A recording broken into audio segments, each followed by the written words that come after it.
¿Qué tal amigos? Bienvenidos nuevamente. Estamos en el siguiente video para el curso de finanzas operativas. Vamos a hablar sobre los índices de rentabilidad. Existen muchas medidas de rentabilidad. En conjunto, estas medidas permiten a los analistas evaluar las utilidades de la empresa respecto a un nivel determinado de ventas, cierto nivel de activos o la inversión de los propietarios también. Sin utilidades, una compañía no podría atraer capital externo. Los dueños entonces, los acreedores y la administración prestan mucha atención al incremento de las utilidades debido a la gran importancia que el mercado otorga a las ganancias.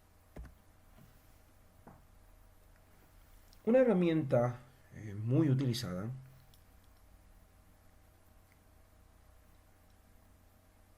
para evaluar la rentabilidad respecto a las ventas es el estado de pérdidas y ganancias de tamaño común. Cada rubro de este estado se expresa como un porcentaje de las ventas. Siempre la venta es el referente.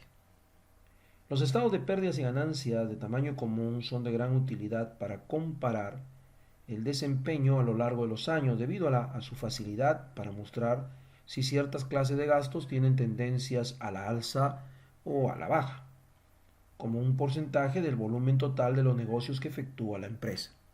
Hay tres índices de rentabilidad citados con frecuencia que se pueden leer directamente el estado de pérdidas y ganancias de tamaño común.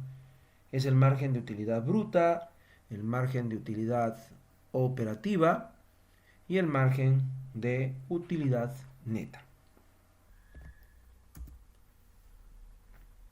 En la tabla que estamos mostrando se presenta y evalúa los estados de pérdidas y ganancias de tamaño común de 2 años, ¿no? 2012 y 2011, de la empresa Barley Company, que es la que hemos estado usando para nuestros ejemplos. Estos estados revelan que el costo de los bienes vendidos de la empresa aumentó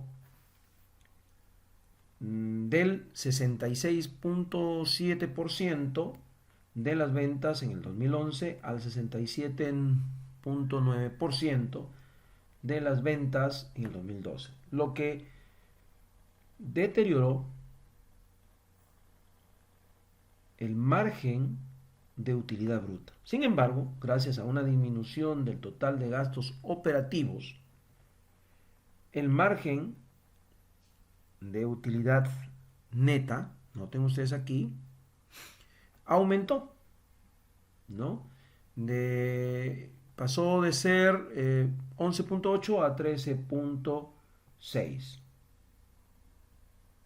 ¿cierto? La disminución en los gastos considerablemente, digamos, compensó considerablemente el incremento del costo de los bienes vendidos. Una disminución de los gastos por intereses de la empresa en el 2012 de 3%, ¿no? Si ustedes observan allí, que lo tenemos,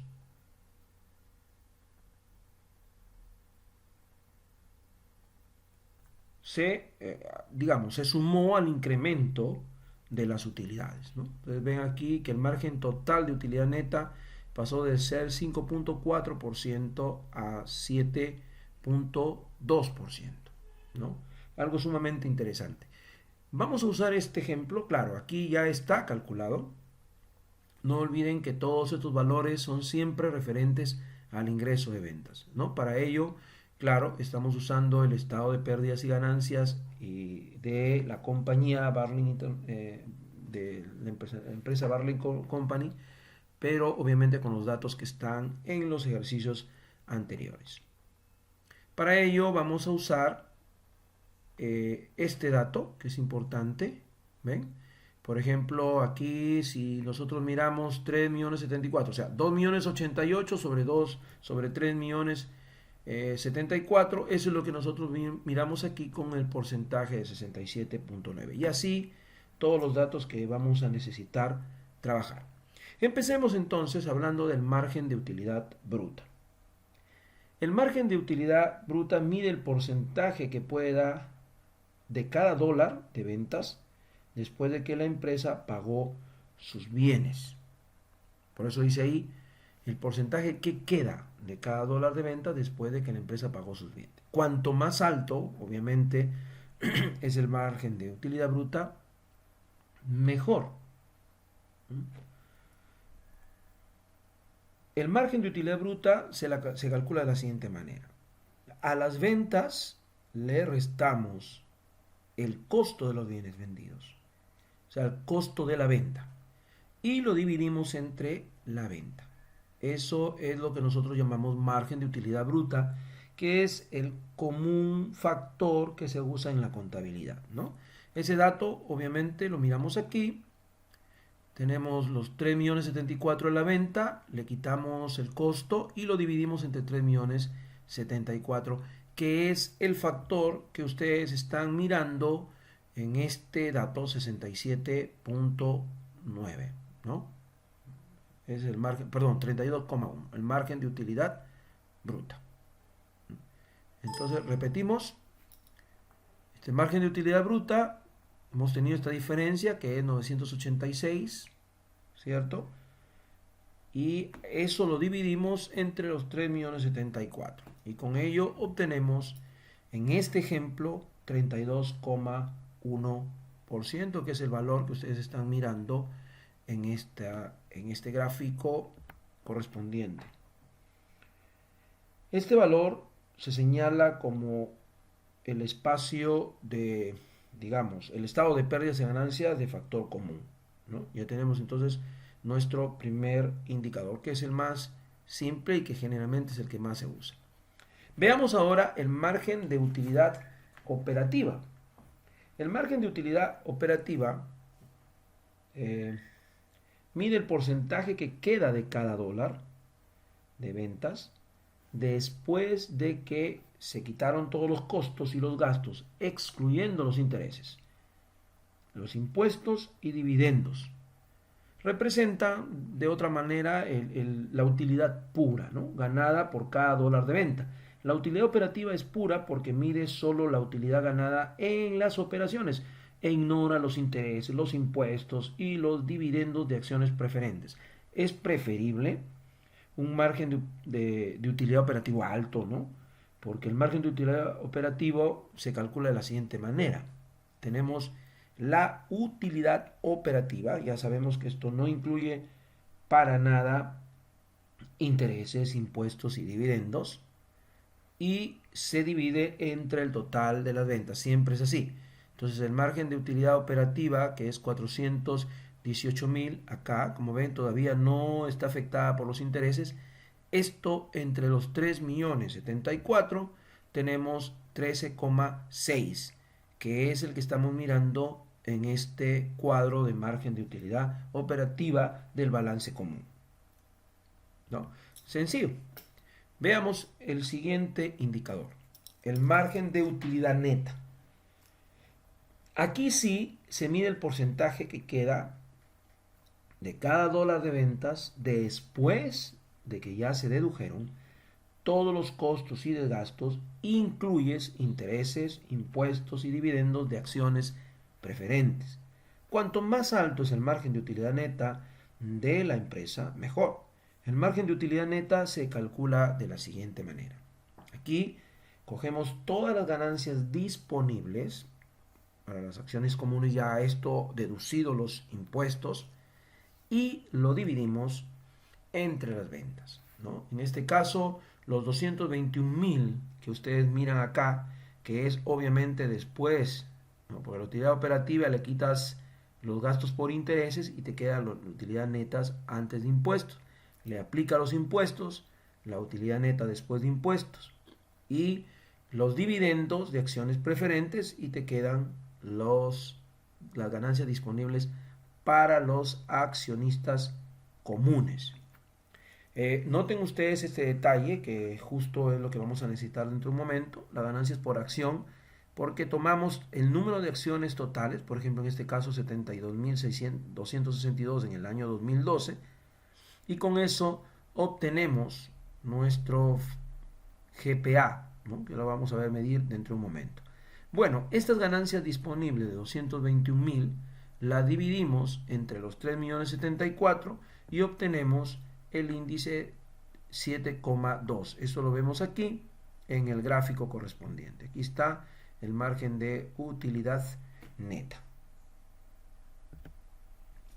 Bien, con esto entonces ya podemos determinar las ganancias por acción, que es lo que ustedes acaban de ver en ese cuadro del estado de pérdidas y ganancias de la empresa con la que estamos trabajando.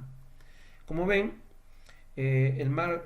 para, digamos, concluir, en general las ganancias por acción de la empresa son importantes para los accionistas actuales o futuros, ¿no? Y para la administración. Como mencionamos anteriormente, las ganancias por acción o GPA representan el monto en dólares obtenido durante el periodo para cada acción común en circulación. Las ganancias por acción se calculan de la siguiente manera. Cogemos todas las ganancias disponibles para los accionistas comunes y lo dividimos entre el número de acciones comunes que están en circulación. Eso es lo que ustedes están mirando justamente en este gráfico. Acá en la parte inferior, ¿ven? El número de acciones comunes son 72.262. Entonces, si dividimos esos 221.000 de ganancias disponibles entre ese total de acciones, obtenemos ese valor. Esta cifra representa obviamente el monto en dólares obtenido por cada acción común en circulación. El monto en dólares de efectivo distribuido en realidad a cada accionista es el dividendo por acción, que esa es otra cosa. Que como se observa, en este caso, regresemos, que aquí tenemos, a ver, veamos, 1,29, ¿no? Observen cómo llegamos a este factor. Los dividendos por acción, que en este caso son, observen, como ven aquí, sería los 98.000 entre el total de acciones comunes, que es 72.262, ¿no? Que ese sería el otro indicador. Bien, ahora sí, veamos. Pasemos a ver ahora el siguiente indicador. El rendimiento sobre los activos totales, más conocido como RSA, también conocido como rendimiento sobre la inversión, RSI, mide la eficacia integral de la administración para generar utilidades con sus activos disponibles. Cuanto más alto es el rendimiento sobre los activos totales de la empresa, mejor. El rendimiento sobre los activos totales se calcula de la siguiente manera. Aquí vamos a necesitar ya el estado de pérdidas y ganancias, ¿no? Porque por un lado tenemos la ganancia disponible para las acciones comunes, que eso lo sacamos del estado de pérdidas y ganancias, y del balance vamos a tener que determinar, en este caso, los activos. Por ejemplo, en el estado de pérdidas y ganancias que hemos estado trabajando, ustedes pueden observar que tenemos una utilidad disponible de $221.000, ¿no? Si eso lo dividimos entre el total de activos, que es 3.597.000, que sacado del balance general, obtenemos el factor de 6,1%. Este valor indica que la empresa ganó 6.1 centavos, ¿cierto?, por cada dólar de inversión en activos. Esa sería la lectura de este indicador. Veamos ahora el rendimiento sobre el patrimonio. El rendimiento sobre el patrimonio, llamado RSP, mide el rendimiento ganado sobre la inversión de los accionistas comunes de la empresa. Por lo general, cuanto más alto es este rendimiento, más ganan los propietarios. El rendimiento sobre el patrimonio se calcula de la siguiente manera. Tenemos las ganancias disponibles y lo tenemos que dividir entre el capital en acciones comunes. Entiéndase que el capital en acciones comunes resulta de restar el total del patrimonio de los accionistas, que en el caso que estamos mirando ustedes van a ver que es 1.954.000, ¿no? Aquí estamos, vamos a irnos a ver el balance. Aquí tenemos total del patrimonio 1.954.000 y le quitamos estas acciones preferentes autorizadas y emitidas, que se le llama en este caso patrimonio de acciones preferentes de total de patrimonio, ese es que tenemos, o sea, los 200.000. Si restamos esto, tenemos el capital en acciones comunes, o sea, la diferencia, ¿no? Entonces, cogemos de nuestro estado de pérdidas y ganancias las ganancias disponibles y lo dividimos entre el capital en acciones comunes, habiendo ya restado el total del patrimonio, esos 200.000 que hemos mirado en el balance, ¿no? O sea, a este valor de 1.954.000 le hemos restado los 200.000, ¿verdad?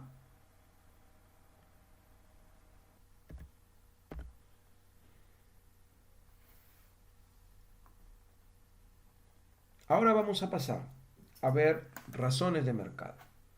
Las razones de mercado relacionan el valor de mercado de una empresa medido por el precio de mercado de sus acciones con ciertos valores contables. Estas razones dan una explicación muy clara sobre qué también se desarrolla la empresa en cuanto al riesgo y rendimiento, según los inversionistas del mercado. Reflejan, sobre una base relativa, la evaluación que hacen los accionistas comunes de todos los aspectos del desempeño pasado y futuro de la empresa. Aquí consideramos dos razones comunes de mercado. Una que se centra en las ganancias y otra que toma en cuenta el valor en libros. Empecemos hablando de la relación precio-ganancia. La relación precio-ganancia se usa generalmente para evaluar la estimación que hacen los propietarios del valor de las acciones. Este factor PG mide la cantidad que los inversionistas están dispuestos a pagar por cada dólar de las ganancias de una empresa. El nivel de esta razón indica el grado de confianza que los inversionistas tienen en el desempeño futuro de la empresa. Cuanto mayor sea la relación PG, mayor será la confianza de los inversionistas. La relación PG se calcula de la siguiente manera. Tomamos el precio de la acción, el precio de mercado por acción común. Este es un dato que puede venir en el mercado y se divide entre la ganancia por acción, ese 2,90 que hemos calculado hace un momento. Por ejemplo, si tomamos las acciones comunes, supongamos en las acciones comunes de la Barling Company, ejemplo que estamos usando, se vendían en 32,25 dólares y cogemos nuestro GPA calculado hace un momento ya, 2,90, que es este valor que lo ven aquí. Entonces obtenemos una relación precio-ganancia de 11,1. Esta cifra nos indica que los inversionistas pagaban 11,10 dólares por cada dólar, de ganancia. La relación PG proporciona más información cuando se aplica al análisis de una muestra representativa usando un promedio industrial de la relación PG o la relación PG de una empresa que sea referente, ¿no? ¿De acuerdo? Veamos ahora la razón mercado libre. Ya esto tiene que ver con lo que dijimos hace un momento, es decir, la que se toma en cuenta el valor de libros. La razón Mercado Libre permite hacer una evaluación de cómo los inversionistas ven el desempeño de la empresa. Relaciona el valor de mercado de las acciones de la empresa con su valor en libros. O sea, eso es estrictamente contable. Para calcular la razón de la firma, primero debemos obtener el valor en libros por acción común. Es decir, cogemos el capital en acciones comunes, habiéndole quitado ya lo que dijimos hace un momento. ¿Lo recuerdan? ¿Dónde estábamos? Disculpen.